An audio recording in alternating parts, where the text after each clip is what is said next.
Hi, beautiful people. This is day 10 of 30 days of healing. And firstly, I'd like to say thank you to everyone for your really sweet messages yesterday when I had my head injury headache.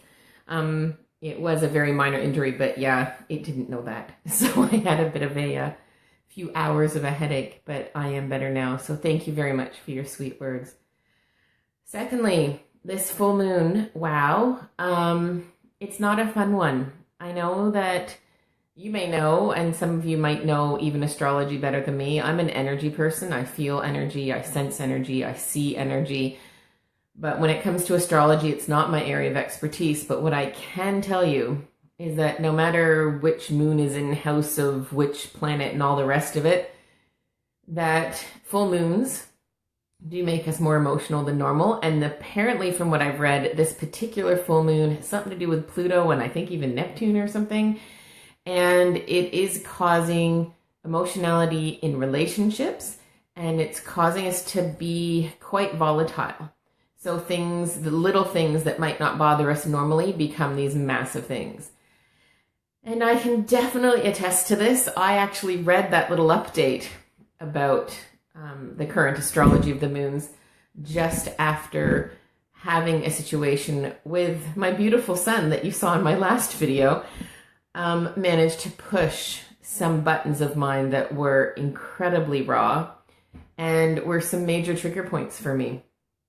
And after calming down and giving myself some space, which is good because that's the post I read about the moon said to walk away from the conflict, which we can't always do. So we can also be gentle on ourselves and just do our best in the situation. And that's what I did. I just gave myself some space, sat out back on my deck and took some deep breaths and read a nonsense book that I could just zone out to. And it gave me time to reflect on why what my son was doing was or said triggered me so severely. And of course, the first thing is this full moon of emotional relationships.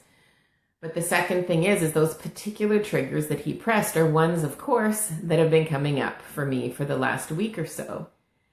And that's the time we're in right now, that there's things in our past that we might have that we've dealt with, or we might have pushed aside, not ready to deal with. And they're coming up for us to take a really good look at them. And when I took a good look at this particular thing and what it was doing for me, I knew I needed to let it go. And what it was for me isn't going to be the same as what it is for pretty much all of you. It's the angels are saying that it's not what I was dealing with that matters. It's me sharing the emotional triggers with you that matters. So I'm not trying to be deliberately elusive about what the argument was about. I'm trying to keep it neutral so that you can relate it to yourself and what's going on for you. So issues in relationships doesn't always mean a lover type of loved one. It could be family, your kids, your best friend. Any type of relationship right now could be a vehicle for bringing up stuff for you to look at. And what we mean by that is to really critically look at why something is upsetting you, thinking of the root of that belief system. For me, the root of the belief system went back all the way to childhood, and it was something that I knew I was obviously ready to let go of because it's come up in a couple different ways over the last couple weeks. And when we release something that we've been hanging on to since childhood, it's not going to just go away overnight, right? It's not going to come up and us go, oh, that was my belief system. Cool, got it, gone. Something that we've been carrying around since we were little is going to take some time, some patience, and a whole lot of love and self-forgiveness. Now, things that come from our childhood don't mean that we need to then go to whoever upset us and ask for their forgiveness or write them a letter and send it to them. It doesn't mean we have to do anything to do with that individual because the work goes on in here. So we look within our heart, we consult our inner child and ask her what she's thinking, or he, for the males in the group. What does our inner child have to say about what's going on? And then once we can really dig deep at the emotion and the feeling and the belief system that underlies our feeling of worthlessness or not good enough or being triggered about whatever issue it is, then we can take it apart and let it go. Now, in my case, I knew that I needed to talk it out. So part one of it, I talked about with my nutritionist naturopath that I had to go see this week and let some of it go. But there was still like this simmering undercurrent that I couldn't just put my finger on until my son triggered me. And then I knew I just needed to share it with someone. And so I shared everything that I'd been processing by just dumping it all out, in my gorgeous husband listened to every word. So thank you, Timmy. I know you watch some of these. I don't know if you watch all of them, but I do appreciate that I was just able to go bleh and let it all out. And sometimes that's all we need to do, is the act of sharing with someone else. I know I have a very trusted, beautiful friend whom I can type her a message on Facebook Messenger because we live in different countries. And just the act of sharing it with her helps me to then clear it. And it can even bring me greater clarity because as I'm typing, I'm coming to realizations as well. So whatever you need to do to bring that clarity, I spoke to a client a few days ago and I told her, I suggested to write out everything she was feeling, write a letter to every person who was coming up as someone who was triggering her, and then either wait till the full moon or don't wait till the full moon, but burn those suckers up. And when you're burning those letters that you've written, where you've shared everything you ever wanted to say that to that person, you send gratitude and allow the release to happen. Now, you might also want to cut cords after that if it's a particular individual.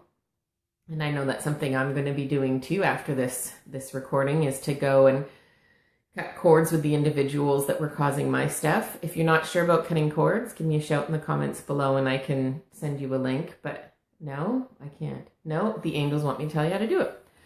Alrighty, this might be a slightly longer video this time. So if you know how to cut cords, hang on and stay on the video because there'll be a bit more at the end that the angels want to share. So just briefly, if you need to cut cords with someone, so let's give an example. I don't know, I'm going to say an ex-boyfriend, okay, as an example. Not that has anything to do with me, that's why I'm picking it. So it's not emotional for me at all. So what you do is whoever you think that you're having an issue with, and it doesn't have to be a negative thing. This is not that we're cutting off a friendship or relationship with someone. We are cutting the unhealthy energy ties that we have with an individual, okay? And that's important to distinguish because people are like, well, I don't want to cut cords because I still want them in my life. Totally cool.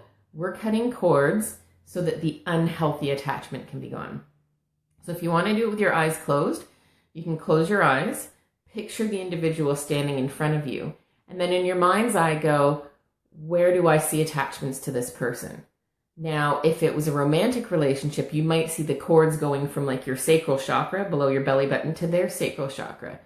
If it was a really loving relationship, but it was kind of a toxic love, you might see it coming from your heart space to theirs.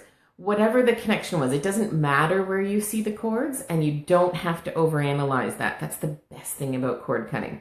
You could see one cord, you could see 50. You could see thin cords, or you could see massive ones. Whatever the cords you see, visualize them in your mind's eye. Then we call in my beautiful personal mentor, who I adore and love to pieces because he challenges me and pushes me and helps me to realize my own abilities. And that is Archangel Michael. Archangel Michael, if you look at pictures of him, even if you just Google him and you look up Archangel Michael, you'll see a lot of pictures have him holding a sword. Well, Archangel Michael will take that sword with your permission and cut through those cords. And you can see they can slice down the front, slice down the side, slice down the other side, slice down behind you. Wherever you need it to be done, visualize Archangel Michael cutting through those cords for you. And then the cords disappearing, disintegrating, gone. No longer does that unhealthy tie exist. Let it go.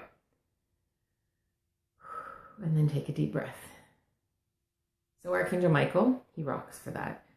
So if you need to do that, if you need to do that with several individuals, do. If you look up on some websites, they'll say, oh, you should do this 7 times in a row, twice a day for 14 days, and then it'll be cleared. No longer. There's a quickening on the earth right now, energy-wise. If you need to cut a cord with someone, cut it, be done with it. We don't need to dwell on it every single day. Sorry if that offends anyone who believes differently than me. Archangel Michael, directly from him, is saying to me, if he cuts it for you, done, let it go.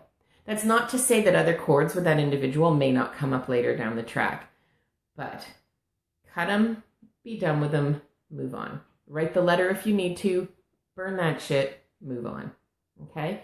It's about letting go, looking at it, choosing how to deal with it, letting it go, goodbye, and moving on, okay? So lastly, what did you want to share lastly, angels? Everything's going to get easier. Good, because this full moon sucks. 3 days. Okay, so now is the time to deal with the emotional stuff. Do the clearing while you can. Even if you feel crappy, just take a moment to yourself. See what you can clear. Let yourself cry. Seriously, when I shared this with my husband, what was bubbling up for me, I was crying the whole time. I'm not even sure he understood everything I said, but he still nodded and smiled and hugged me and kissed me at the end. Good deal. Good husband.